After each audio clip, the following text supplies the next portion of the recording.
వ్యాపారులకే మద్దతు, రైతుల నుంచి తక్కువకు కొని సీసీఐకి ఎక్కువ ధరకు విక్రయమట. టీఆర్ పేరిట పత్తి కొనుగోళ్లలో గోల్మాల్, విజిలెన్స్ విచారణలో వెలుగులోకి. రాష్ట్ర వ్యాప్తంగా 7 కార్యదర్శుల సస్పెన్షన్. ఎంత ఘోరం చూడండి. రైతులని ప్రభుత్వంలో ఉన్న వాళ్ళే మోసం చేస్తే అధికారులు ఎట్లా తింటున్నారా బాబు మీరు? పొద్దున లేస్తే రైతు పండించిన పంటే కదా మీరు ఇంట్లో వండుకొని తినేది. వాళ్ళ కోసం పనిచేయమని నిన్ను ఒక అధికారిగా ప్రజలే ట్యాక్సులు కట్టి నీకు ఒక జీతం ఇస్తే, కొంత జీతం ఇస్తే, ఆ జీతంతో నీ కుటుంబాన్ని రక్షించుకుంటూ మళ్ళీ ఎవరైతే జీతం ఇచ్చారో వాళ్ళ నోట్లో నేను మట్టి కొడుతున్నావు అంటే అసలు మీరు మనుషులా? ఎంత కష్టపడి ఆ పంటని ఆ కొనుగోలు కేంద్రాలకు రైతు తీసుకొస్తాడు? దాని వెనకాల ఎంత భయంకరమైన కష్టం ఉంటుంది.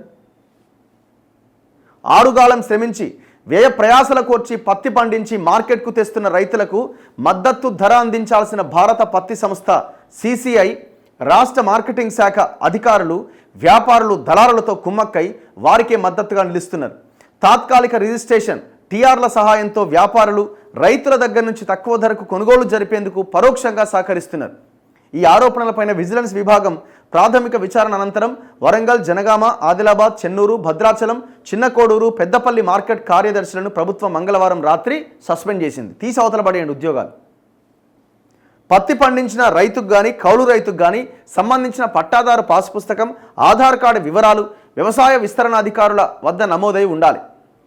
అలా నమోదైన రైతులు మాత్రమే సీసీఐ కేంద్రంలో ఎకరాకు గరిష్టంగా 12 క్వింటాళ్ల వరకు మద్దతు ధరతో విక్రయించే అవకాశం ఉంటుంది.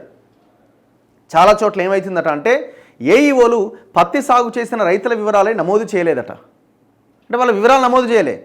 ఈ వివరాలు నమోదు కాని రైతులు మార్కెట్లలో టీఆర్లు తీసుకునే వెసులుబాటు ఉన్నా, టీఆర్ అంటే తాత్కాలిక రిజిస్ట్రేషన్, అంటే ఆల్రెడీ వాళ్ళ రిజిస్ట్రేషన్ లేదు కానీ రైతులకి నమోదు చేసుకునే రైతులకి ఒక అవకాశం ఉంది. ఏంది? ఆ తాత్కాలిక రిజిస్ట్రేషన్ చేసుకునే అవకాశం ఉందట. వివరాలు నమోదు కాని రైతులు మార్కెట్లో టీఆర్లు తీసుకునే వెసులుబాటు ఉన్నా అందుకు అధికారులు సహకరించట్లే. అంటే ఆయా రైతులు సీసీఐకి మద్దతు ధరకు పత్తి విక్రయించే అర్హత లేకుండా చేసిరన్నమాట.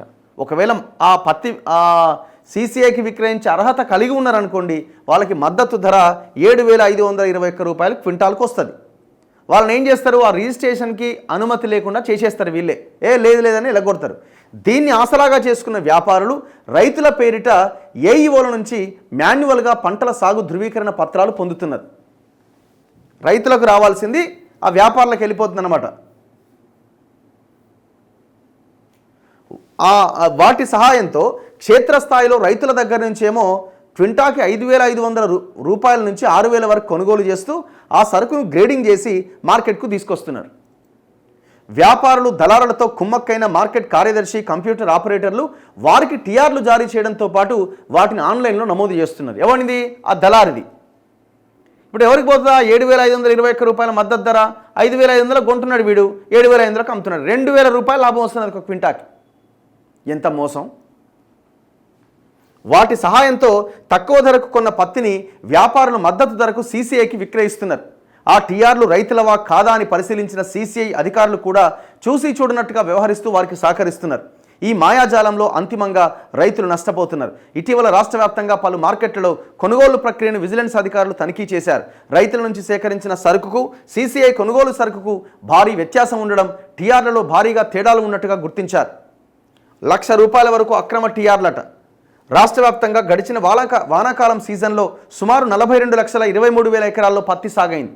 25,33,000 ఎకరాల 33 లక్షల టన్నుల వరకు దిగుబడి వస్తుందని అధికారులు అంచనా వేశారు. పత్తి కొనుగోళ్లకు సీసీఐ రాష్ట్ర వ్యాప్తంగా 302 కేంద్రాలు ఏర్పాటు చేసి 8,42,000 మంది రైతుల దగ్గర నుంచి 14,921 కోట్ల విలువైన 20,15,000 టన్నుల పత్తిని కొనుగోలు చేసింది. అందులో అధికారికంగా ప్రైవేటు వ్యాపారులు విక్రయించింది 3,16,000 టన్నులైతే అనధికారికంగా జనవరి ఆఖరు వరకు సుమారు 8 లక్షల టన్నుల పంటను వ్యాపారులు రైతుల దగ్గర నుంచి కొనుగోలు చేసినట్టు సమాచారం. అంటే ఎన్ని కోట్ల రూపాయలు రైతులు నష్టపోయారు ఇందులో 5 లక్షల టన్నుల వరకు రైతుల దగ్గర నుంచి తక్కువ ధరకు కొని అక్రమంగా టీఆర్లు పొందడం ద్వారా సీసీఐకి మద్దతు ధరకు అమ్మినట్టు విజిలెన్స్ అధికారులు గుర్తించారు. 5 లక్షలు ఇంటూ 2,000 వేసుకోండి, ఇక ఎంత అయిద్దో చూడండి. ఒక్క ఉమ్మడి ఆదిలాబాద్ జిల్లాలో 13,000 టీఆర్ల జారీతో సుమారు 2 కోట్ల మేర అక్రమాలు జరిగినాయట. ఉమ్మడి వరంగల్ జిల్లాలోని వరంగల్, జనగామలో 4,000 పైన టీఆర్ల జారీతో 50 లక్షల మేర నష్టం జరిగింది. ఖమ్మం జిల్లా భద్రాచలంలో సుమారు 35 లక్షల మేర అవకతవకలు జరిగినాయి. సిద్దిపేట జిల్లా చిన్న కోడూరులో రైతుల పేరిట 500కు పైగా టీఆర్లు జారీ అయినాయి. ఇలా రాష్ట్ర వ్యాప్తంగా అక్రమంగా సుమారు 1,00,000 వరకు టీఆర్లను అధికారులు వ్యాపారులకు జారీ చేశారు. తద్వారా సీసీఐకి రైతులకు కోట్లలో నష్టం జరిగినట్లుగా ప్రాథమికంగా గుర్తించాం. సో ఇంత ఘోరమా?